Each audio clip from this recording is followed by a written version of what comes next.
Radhe Radhe friends.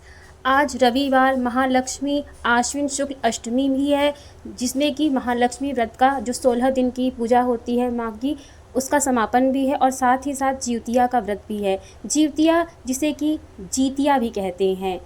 इस बार यह व्रत रोहिणी नक्षत्र में पड़ रहा है, जो कि अपार सुख शांति समृद्धि देने वाला है। इस दिन माँ के अष्ट रूपों में से संतान लक्ष्मी माँ यानी कि माँ जीवित पुत्रिका का व्रत पूजन किया जाता है। यह व्रत निर्जला किया जाता है। इसमें मूल रूप से राजा जीमूतवाहन की कथा सुनने का विधान है। इस कथा के सुनने के बिना जीवतिया माता का व्रत का फल पूरा नहीं मिल पाता। तो चलिए शुरू करते हैं। यह कथा सबसे पहले महाभारत के समय जब पांचों पांडवों के पुत्रों की हत्या कर दी गई थी, तब माँ द्रौपदी ने श्री कृष्ण भगवान से ऐसा कोई व्रत पूछा था जिससे कि बच्चों की आयु दीर्घायु हो और उनकी आरोग्य में वृद्धि हो। तब श्री कृष्ण ने माँ द्रौपदी को यह कथा सुनाई थी। तो चलिए हम शुरू करते हैं राजा जीमूतवाहन की कथा। कहते हैं कि अगर इस कथा को आप जब सुनने बैठे तो दीपक जला ले, माँ की पूजा अर्चना कर दे, माँ को आठ प्रकार के फलों का भोग लगावें, मिष्ठान भोग लगावें। हो सके तो किसी पोखरे, नदी के किनारे या तालाब के किनारे इस कथा को सुनने का, इस पूजन का विधान है। हाँ, काशी में माँ जीवित पुत्रिका का एक मंदिर भी है, जो कि आप इस वीडियो में देखेंगे। माँ जीवित पुत्रिका, जिन्हें संतान लक्ष्मी कहा जाता है, माँ लक्ष्मी के अष्ट रूप में से एक हैं। माँ जीवित पुत्रिका व्रत कथा को सुनने से पहले दीपक जला ले, हाथ में अक्षत और सुपारी और फूल लेकर ये कथा सुने। हाथ में सुपारी लेकर के कथा सुनने से उस कथा का महात्म्य और भी बढ़ जाता है। चलिए कथा शुरू करते हैं। जीवित पुत्रिका व्रत कथा प्रारंभ। एक बार नैमिषारण्य के निवासी ऋषियों ने संसार के कल्याणार्थ सूत जी से पूछा, हे सूत जी, कराल कलिकाल में लोगों के बालक किस तरह दीर्घायु होंगे, सो कहिए। सूत जी बोले, जब द्वापर युग का अंत और कलयुग का आरंभ था, उस समय बहुत सी शोकाकुल स्त्रियों ने आपस में सलाह की कि क्या इस काल में माता के जीवित रहते पुत्र मर जाएंगे। जब वे आपस में कुछ निर्णय नहीं कर सकी, तब गौतम जी के पास पूछने के लिए गई।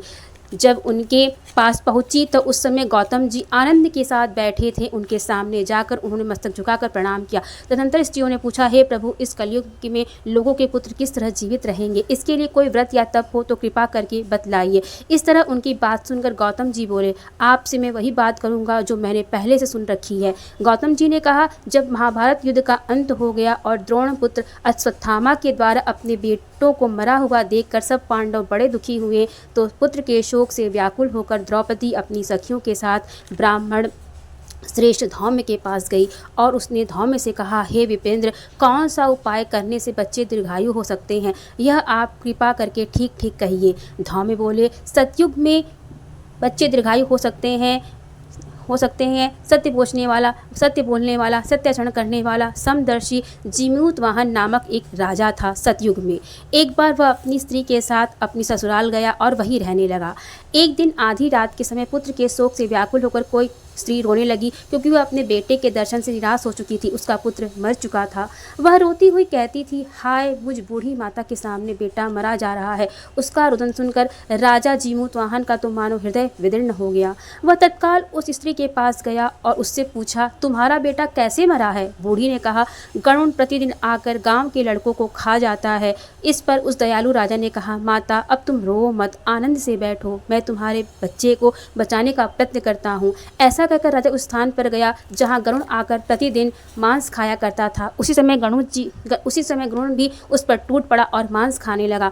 जब अतिशय तेजस्वी गरुण ने राजा का बायां अंग खा लिया तो झटपट राजा ने अपना दाहिना अंग फेर कर गरुण के सामने कर दिया। यह देखकर गरुण जी ने कहा, तुम कोई देवता हो? कौन हो तुम? मनुष्य तो नहीं जान पड़ते। अच्छा, अपना जन्म और कुल बताओ।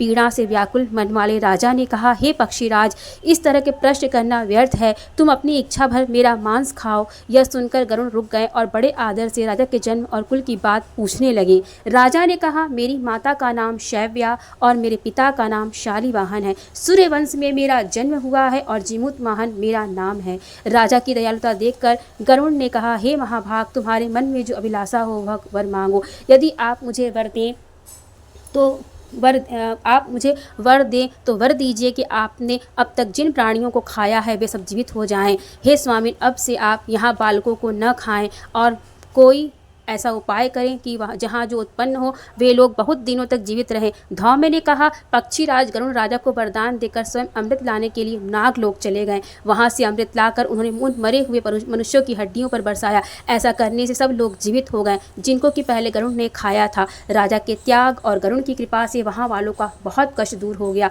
उस समय राजा के शरीर की शोभा दूनी हो गई थी। राजा की दयालुता देखकर गरुण ने फिर कहा, मैं संसार के कल्याणार्थ एक और वरदान दूंगा। आज आश्विन कृष्ण सप्तमी से रहित शुभ अष्टमी तिथि है, अर्थात अष्टमी जिस पे ना हो शुद्ध अष्टमी तिथि। नौमी उसमें अगर लगी हो तो ठीक है, लेकिन सप्तमी से युक्त अष्टमी नहीं करनी चाहिए। आज ही तुमने यहाँ की प्रजा को जीवन दान दिया है हे वत्स। अब से यह दिन ब्रह्म भाव हो गया है। जो मूर्ति भेद से भेद नामों से विख्यात है वही त्रैलोक्य से पूजित दुर्गा माँ अमृत प्राप्त करने के अर्थ में जीवित पुत्रिका कहलाई हैं।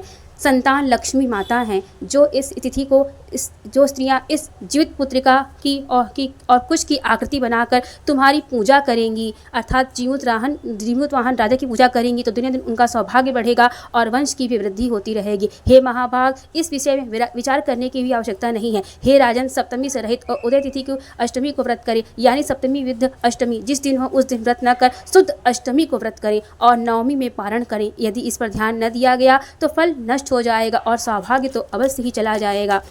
जीमूत वाहन को इस तरह वरदान देकर करुण बैकुंठ धाम को चले गए और राजा भी अपनी पत्नी के साथ अपने नगर को वापस चले आए। धौम्य द्रौपदी से कहते हैं कि हे देवी, मैंने ये अतिशय दुर्लभ व्रत तुमको बतलाया है। इस व्रत से बच्चे दीर्घायु होते हैं। हे देवी, तुम भी पूर्वोक्त विधि से यह व्रत और दुर्गा जी का पूजन करो और तो तुम्हें अभिलाषित पर फल प्राप्त होगा। मुनिराज धौम्य की बात सुनकर द्रौपदी के हृदय में एक प्रकार का कौतूहल उत्पन्न हुआ और पूर्ववासिनी स्त्रियों को बुलाकर उनके साथ यह उत्तम व्रत किया। उसने गौतम ने कहा, यह व्रत और उसके प्रभाव को किसी एक चिव्ही ने सुन लिया और अपनी सखी सियारिन को बतला दिया। इसके बाद पीपल वृक्ष की शाखा पर बैठकर उस चिव्ही ने और उस वृक्ष के एक खोते में बैठकर सियारिन ने भी व्रत किया।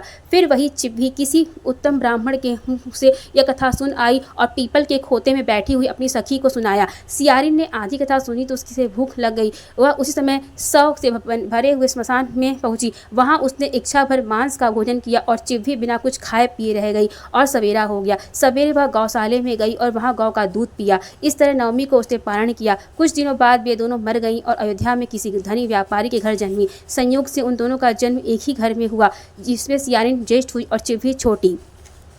वे दोनों सभी शुभ लक्षणों से युक्त थी, इसलिए बड़ी लड़की काशीराज के और छोटी उनके मंत्री के साथ गार्हपत्य अग्नि के सामने विधि पूर्वक ब्याही गई। पूर्व जन्म के कर्मफल से वह मृगनयनी रानी हुई।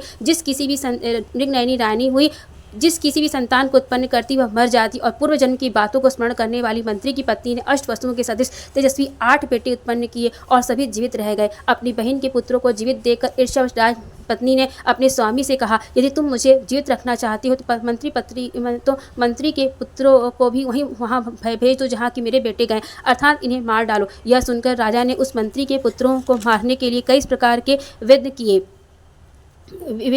परंतु सभी व्यर्थ चले गए। मंत्री पत्नी ने चित्त पुत्रिका के पुण्य से उनको सबको बचा लिया। एक दिन राजा ने अपने आदमियों से उन पुत्रों का सिर कटवाकर पिटारी में रखवाया और वह पिटारी उनकी माता के पास भेज दिया, किंतु वे 8 सिर बेशकीमती जवाहरात हो गए और भले चंगे वे 8 लड़के अपनी माता के पास वापस चले गए। उनके जीवित देखकर राजपत्नी को बड़ा विस्मय हुआ। अंत में वह मंत्री की पत्नी के पास आई और उससे पूछा कि तुमने कौन सा पुण्य किया है जिससे बार बार मारे जाने पर भी तुम्हारे बेटे नहीं मरते। इस पर मंत्री की पत्नी ने कहा, पूर्व जन्म में चिव्ही थी और तुम सियारिन थी। हमने और तुमने साथ साथ जीवित पुत्रिका का व्रत किया था। तुमने व्रत के नियमों का भली भांति पालन नहीं किया था और मैंने किया था।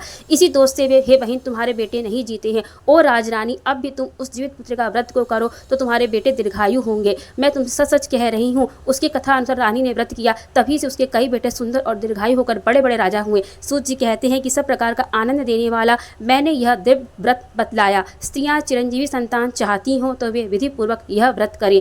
जीवित पुत्रिका व्रत संपूर्ण। ओम कृष्णाय वासुदेवाय हरिये परमात्मने प्रातः क्लेशनाशाय गोविंदाय नमो नमः। फ्रेंड्स, अगर इस मंत्र को आप बोलते हैं किसी भी कथा, किसी भी पूजा पाठ इस मंत्र को बोलने से पूजा पाठ में अगर कोई गलती या कमी रह गई उसे भगवान माफ़ कर देते हैं। यह माँ जीवित पुत्रिका का मंदिर है जो काशी में लक्ष्मी कुंड पर स्थित है और जिउतिया वाले दिन यहीं पर पूजा की जाती है और उनका दर्शन किया जाता है। तो हर हर महादेव। राधे राधे फ्रेंड्स। अगर आपको यह वीडियो पसंद आए तो लाइक, सब्सक्राइब और शेयर ज़रूर करें। और माँ जीवित पुत्रिका व्रत की आप सभी को बहुत बहुत हार्दिक शुभकामनाएं। धन्यवाद।